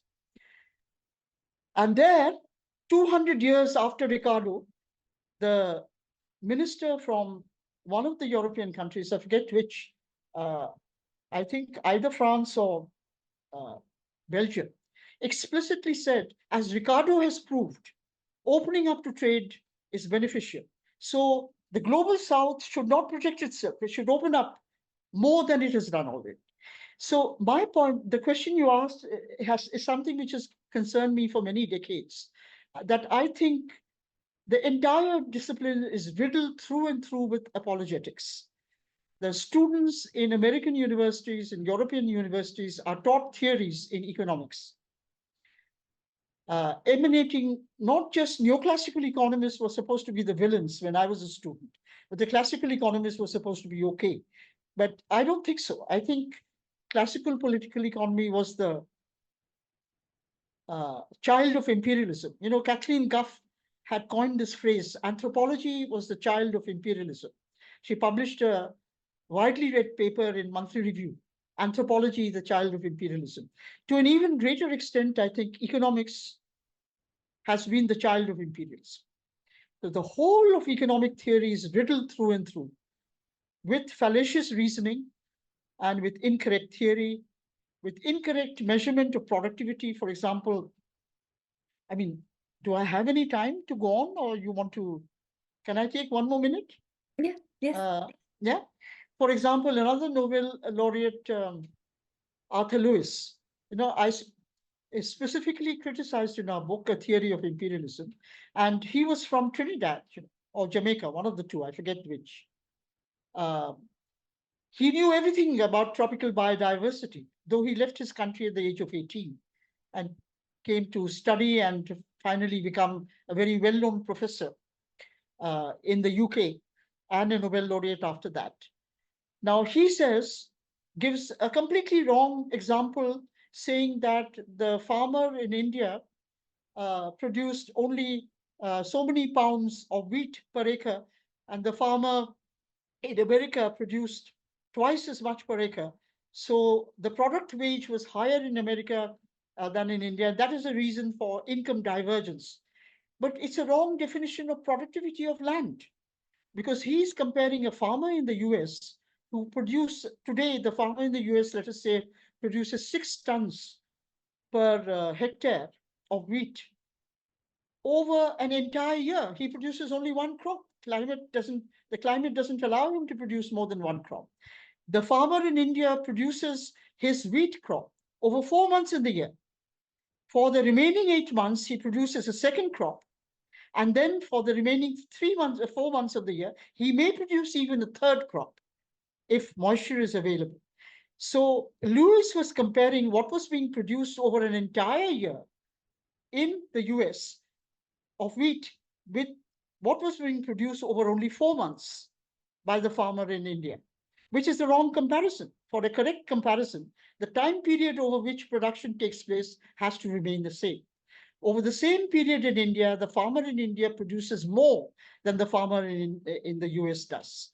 In fact, if you take the physical output per hectare, it is 50% higher than the physical output per hectare in the US.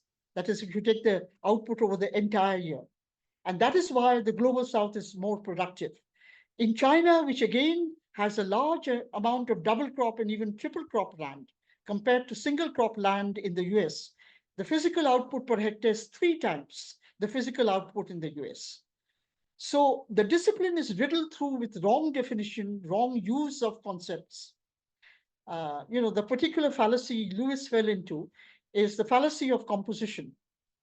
He is comparing the part with the whole, all right, which is one variant of the fallacy of composition.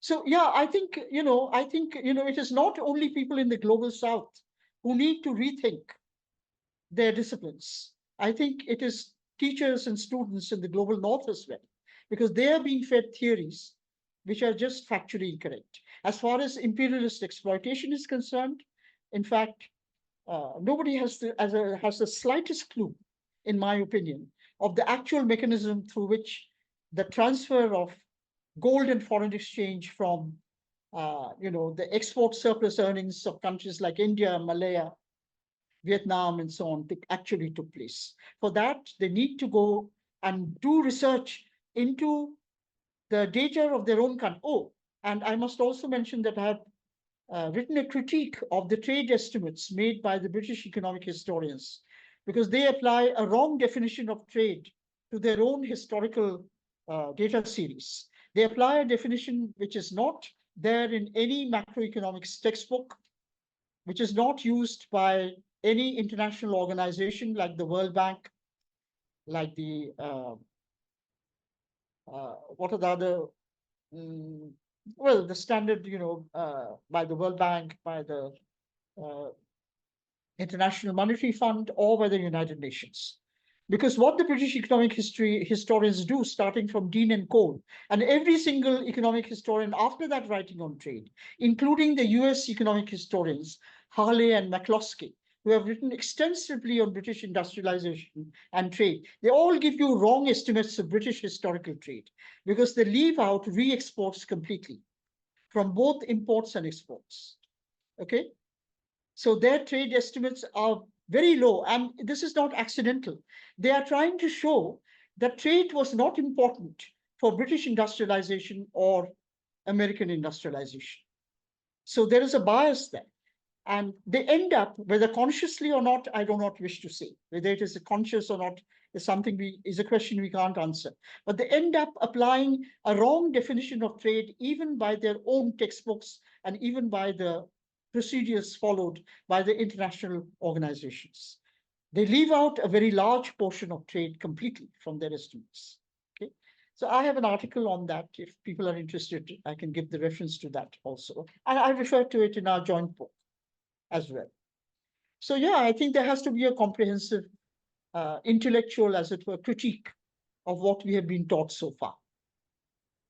Thank you so much for that, Utsa. And if this article, if you'd like to share it with us, I can distribute it to all of the participants, as I'm sure there'd be great interest in reading it. Thank you so much for this incredibly interesting presentation and conversation. And thank you for being with us and for answering all of these many complex questions. It's really a great honor to have you with us today. Thank you. I enjoyed talking to you all, but I'm afraid I couldn't answer the questions satisfactorily because some of them were quite difficult to answer as well. But anyway. No, this was an excellent session. So thank you very, very much.